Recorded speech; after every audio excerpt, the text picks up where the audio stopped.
All right, today I was going to talk about a topic I brought up before.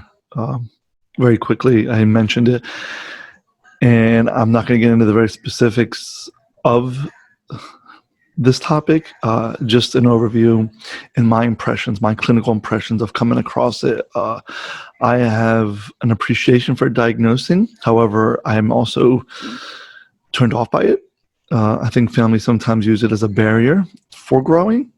And I think it's a form of tapping out where they don't feel they need to because what they're experiencing has a name. Therefore, it's bigger than them. And their need to persevere is kind of undermined in the process. This is not always the case, but I know with some families, either regarding themselves or a family member, the diagnosis becomes a big barrier and part of their identity. So I'm not big on it. I do it. I'm trained very good in it. Yes, I am. Sorry. But it is a barrier. It's necessary. It's a necessary evil for insurances and for conceptualization between therapists and doctors.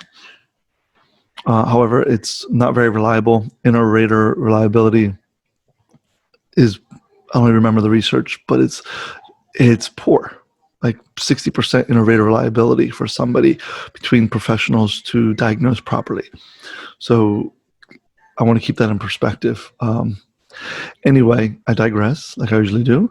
And the diagnosis I want to quickly talk about is ODD, Oppositional Defiant Disorder.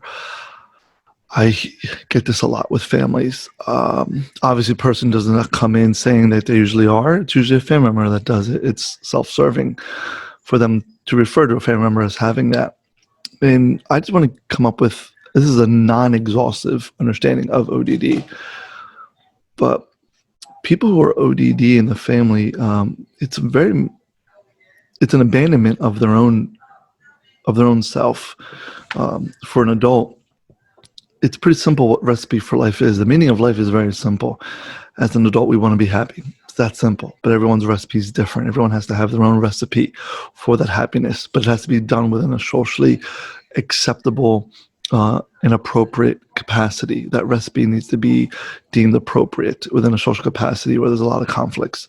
But that's pretty much the meaning of life, is you just want to be happy. What it looks like is what you need to figure out for the rest of your life. It's a non-transferable recipe. So applying that to a child who becomes ODD, they've abandoned that recipe. They don't care about being happy.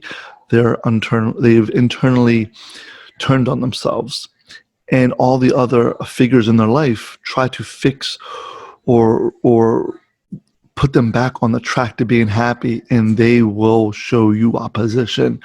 They've made it very clear, due to either biological or psychological or social reasons, that they've experienced a loss or major disappointment that has created, that's made them fixed in a previous level of development, and they've turned their anger on themselves. And what usually happens is that you turn the anger on yourself first, and then the other people in your life. But usually anger is turned inward first, and then the other person next.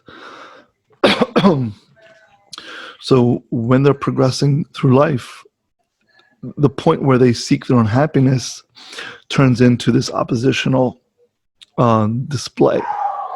So they're not being oppositional because of you. They're being oppositional because of themselves. They no longer care to be happy. They've abandoned it. They feel that it's a lie and it's pointless.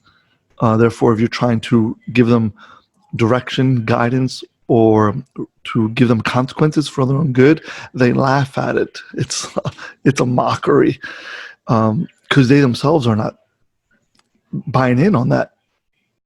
They don't want to be happy. It's a joke. It's like they've abandoned themselves. Sometimes you'll see individuals with attachment.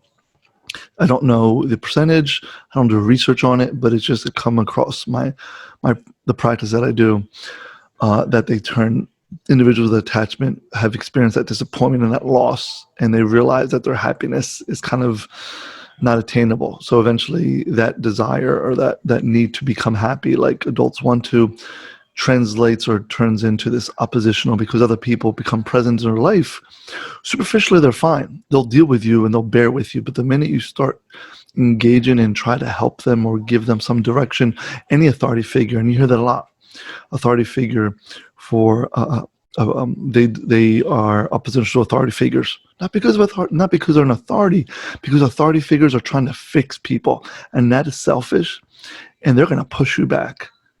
They don't want to be fixed. They feel that it's a pointless. There's no need for them to be happy. They don't get it. They've disconnected from that mechanism that you and I would seek, which is our happiness and stability.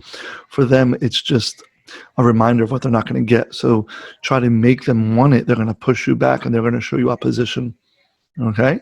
That is a very simplified version of understanding it. It's not all inclusive, but I hope this provides some feedback next time you hear the word oppositional. It's really an abandonment of their own self and of their own happiness due to a previous loss or disappointment or for any other reason.